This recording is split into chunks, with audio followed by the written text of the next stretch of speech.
हिस्सा 1। दरियाफ्त रावी एक नौजवान लड़का पहाड़ियों और जंगलों से भरे एक छोटे से गांव में रहता था। इसे जंगलों में घूमना बहुत पसंद था, खास तौर पर कदीम बल्लूद के दरख्त के पास जो गांव के किनारे पर खड़ा था। यह दरख्त इतना बड़ा और पुराना था कि लगता था आसमान को छू रहा है। एक धूप वाली दोपहर जब रावी दरख्त के नीचे खेल रहा था, उसने दरख्त की छाल में एक अजीब शक्ल देखी। ये एक छोटा सा गोल सा निशान था। उसके तजस्सुस के बास उसने उसे छीड़ दिया और एक कलक की आवाज सुनी। उसने जोर से धकीलने की कोशिश की और एक छोटा सा दरवाजा खुल गया। रावी का दिल तेज धड़क रहा था। उसने अंदर झांका। दरवाजा इतना बड़ा था कि वो अंदर जा सके। उसने गहरी सांस ली और अंधेरे में कदम रखा। हिस्सा 2। पोशीदा दुनिया। जैसे ही रावी की आंखें मध्यम रोशनी में एडजस्ट हुए, उसने खुद को एक ही रखा जादुई जेर जमीन दुनिया में पाया। दीवारें चमकते हुए क्रिस्टल से बनी हुई थीं और हवा में फूलों की मीठी खुशबू थी। अजीब चमकती हुई खंबियां जमीन पर फैली हुई थीं जो एक खूबसूरत रोशनी फैलाए हुए थीं। रावी अकेला नहीं था।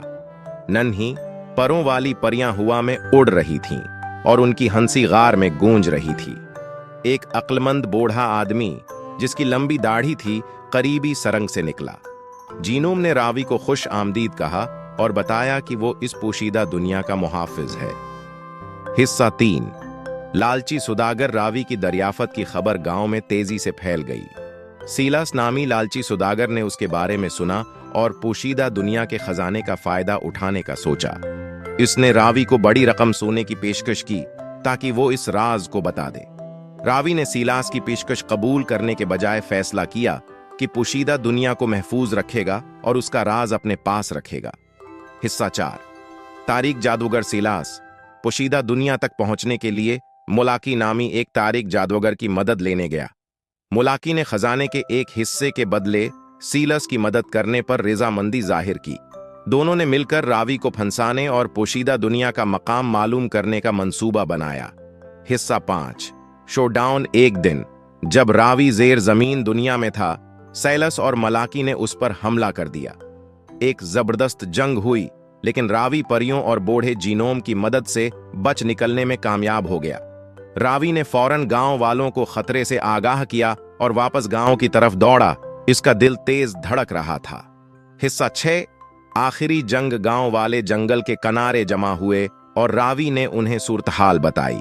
सबने फैसला किया कि उन्हें मिलकर सीलास और मलाकी के खिलाफ लड़ना होगा। जब सीलास और मलाकी पोशीदा दुनिया के करीब पहुंचे, गांव वालों और जादुई मखलूकात ने उनका भरपूर मुकाबला किया। एक बड़ी जंग हुई जिसमें नेकी की कुव्वतें बुराई की कुव्वतों के खिलाफ लड़े। आखिरकार रावी और गांव वालों ने मिलकर सीलास और मलाकी को शिकस्त दी। तारीख जादूगर को बाहर निकाल दिया गया और पोशीदा दुनिया महफूज हो गई। हिस्सा 7। नया आगाज। गांव वालों ने फतह का जश्न मनाया और रावी को हीरो माना। इस दिन के बाद पोशीदा दुनिया एक राज बनी रही जो गांव वालों और जादुई मखलूकात ने महफूज रखी। रावी ने अक्सर जेर जमीन दुनिया का दौरा किया और अपने गैर मामूली महमजूई की यादें ताज़ा कीं।